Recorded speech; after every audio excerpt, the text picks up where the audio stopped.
ఏడవకూడదు. మగాడేడిస్తే నవ్విపోతారు. తెలివి తక్కువగా ఉండకూడదు. ఒకవేళ ఉంటే తన ప్రేగు బంధమే హేళన చేసిపోతారు.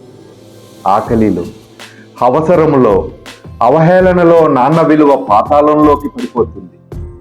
పోరాటంలో దన్నుమాట దేవుడెరుగు. పోరాటానికి బలి అయ్యేది మాత్రం నాన్నే.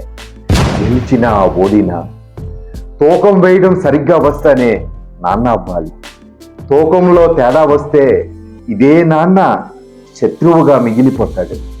తను చచ్చేదాకా కాదు, తన పిల్లలు చచ్చేదాకా వాళ్ళ నాన్నని తిట్టుకుంటూనే ఉంటారు. ప్రతి నాన్న రేపు ఎలా అనే బెంగతోనే బ్రతుకుతాడు.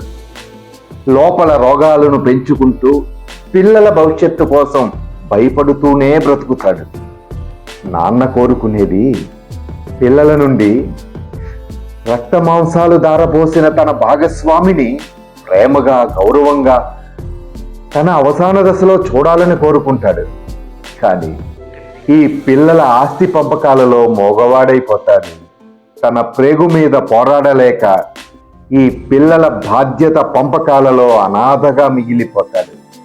తన ప్రేగు బంధంపై ప్రేమతో యుద్ధంలో గెలిచినా ఓడినా నాన్న ఎందుకో వెనకపడతాడు. మోగగా రోధిస్తూనే